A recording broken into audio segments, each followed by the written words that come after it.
नमस्कार दोस्तों हिंदू शास्त्रों के अनुसार कलयुग की शुरुआत लगभग 5000 साल पहले द्वापर युग कहे जाने वाले पिछले युग की समाप्ति के बाद हुई थी।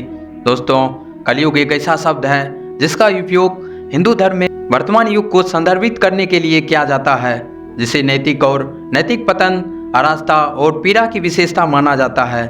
दोस्तों, आपके भी दिमाग में यह प्रश्न जरूर आया होगा कि आखिर कलयुग का अंत कब होगा। दोस्तों, आज की इस वीडियो में हम आपको यही बताने वाले हैं कि आखिर कलयुग क्या है, साथ ही कलयुग का अंत कब होगा। इसके लिए आज की इस वीडियो को अंत तक देखना होगा। साथ ही आप हमारे चैनल पर नए हो तो आप हमारे चैनल को सब्सक्राइब जरूर कर लीजिएगा। दोस्तों, हिंदू पौराणिक कथाओं के अनुसार द्वापर युग के अंत के बाद कलयुग शुरू हुआ, जो भगवान कृष्ण के शासन के अंत और एक नए युग की शुरुआत की दर्शाता है। हालांकि कलयुग के अंत की कोई निश्चित समय रेखा नहीं है, लेकिन इसके कई मान्यताएं और भविष्यवाणियां जुड़ी हुई है। दोस्तों, हिंदू ब्रह्मांड विज्ञान में कलयुग चौथा और वर्तमान युग है। यह नैतिकता और आध्यात्मिकता में गिरावट का समय माना जाता है और यह हिंसा, लालच और विश्वास की कमी की विशेषताएं हैं। दोस्तों, कली शब्द का अर्थ है संघर्ष या कलह, और युग का नाम दानव काली के नाम पर रखा गया है। कहा जाता है कि कलयुग की शुरुआत तब हुई जब विष्णु के 8वें अवतार श्री कृष्ण ने पृथ्वी छोड़ दी। दोस्तों, कलयुग के अंत के बारे में सबसे व्यापक रूप से ज्ञात भविष्यवाणियों में से एक का उल्लेख हिंदू धर्म के 18 महापुराणों में से एक विष्णु पुराण में मिलता है। इन ग्रंथ के अनुसार कलयुग 4,32,000 वर्षों तक रहेगा, जिसमें से लगभग 5,000 वर्ष हम पहले ही पूरा कर चुके हैं। पाठ में यह भी कहा जाता है कि कलयुग भगवान विष्णु के 10वें और अंतिम अवतार कल्कि के प्रकट होने के साथ समाप्त होगा। दोस्तों, कल्कि को परम रक्षक माना जाता है, जो कलयुग की अराजकता और विनाश को समाप्त करने के लिए पृथ्वी पर आएंगे और शांति और समृद्धि के एक नए युग की स्थापना करेंगे। भविष्यवाणी के अनुसार कल्कि एक सफेद घोड़े की सवारी करेंगे, उनके हाथ में तलवार होगी और उनके साथ योद्धाओं का एक समूह होगा। वह बुरी ताकतों को हरा देगा और दुनिया में धार्मिकता लेकर आएगा।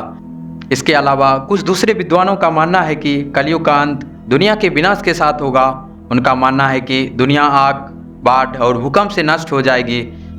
दोस्तों, कलयुग का अंत का विचार हिंदू पौराणिक कथाओं और संस्कृति में गहराई से समाया हुआ है। ऐसा कब होगा, इसका सुझाव देने के लिए कोई वैज्ञानिक प्रमाण नहीं है।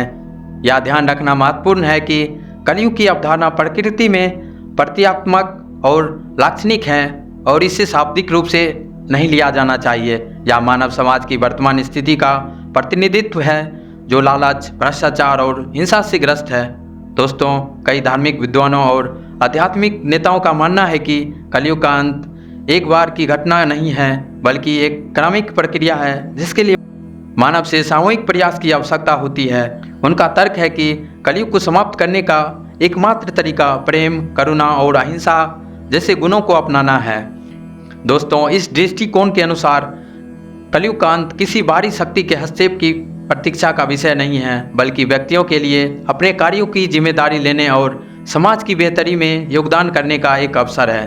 दोस्तों, कुछ महान विद्वानों का मानना है कि एक नैतिक और आध्यात्मिक जीवन जीने से वो शांति और समृद्धि के लिए एक नए युग के आगमन में तेजी लाने में मदद कर सकते हैं। उनका मानना है कि वेदों और उपनिषदों की शिक्षाओं का पालन करके वो मोक्ष या जन्म और मृत्यु के चक्र से मुक्ति प्राप्त कर सकते हैं। दोस्तों, कुछ चीज़ें जो हिंदू कलयुग के अंत की तैयारी के लिए कर सकते हैं, उनमें शामिल है शास्त्रों का अध्ययन करना, मनन करना, योगाभ्यास, दान करना, दूसरों की मदद करना, सदा जीवन व्यतीत करना। इन प्रथाओं का पालन करके हिंदू अधिक शांतिपूर्ण और समृद्धि दुनिया बनाने में मदद कर सकते हैं और ज्ञान के एक नए युग के आगमन में तेजी लाने में मदद कर सकते हैं। दोस्तों, युग को 4 अवधियों में बांटा गया है। पहला काल को कृत या सतयुग कहा जाता है। यह शांति और समृद्धि का समय था और इसकी विशेषता गुण, ज्ञान और खुशी थी। दूसरे काल को त्रेता युग कहा जाता है। यह कृत युग से पतन का समय था और पुण्य में कमी और पाप में वृद्धि की विशेषता थी। तीसरे काल को द्वापर युग कहा जाता है।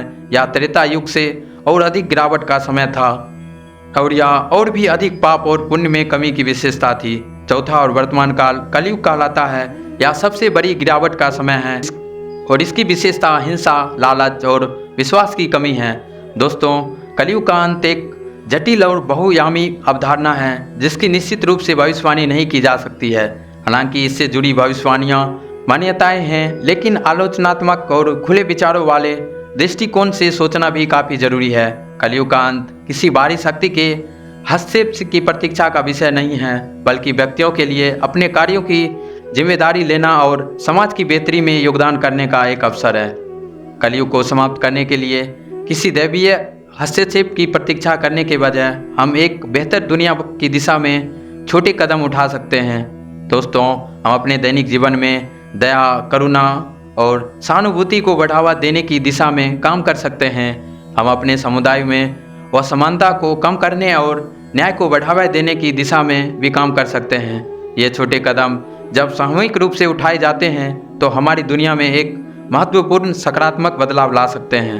दोस्तों, कलयुग कब समाप्त होगा इसकी कोई सटीक तारीख हिंदू शास्त्रों में नहीं दी गई है। हालांकि यह माना जाता है कि वर्तमान समय से कुल 4,32,000 वर्षों तक चलेगी। 2023 तक 4,27,000 से कुछ अधिक वर्ष शेष रहेंगे। दोस्तों, हिंदू पौराणिक कथाओं के अनुसार भगवान विष्णु के 10वें और अंतिम अवतार कल्कि के आगमन के साथ कलयुग समाप्त हो जाएगा। कल्कि के बारे में कहा जाता है कि वह एक सफ़ेद घोड़े पे दिखाई देते हैं, तलवार चलाते हुए, और दुनिया पर हावी होने वाली बुरी ताकतों को नष्ट कर देंगे। दोस्तों, आज की इस वीडियो में बस इतना ही। वीडियो को अंत तक देखने के लिए धन्यवाद। वीडियो पसंद आया हो तो लाइक ज़रूर कर लीजिएगा। साथ ही आप हमारे चैनल पर नए हो तो आप हमारे चैनल को सब्सक्राइब जरूर कर लीजिएगा। जय श्री राम।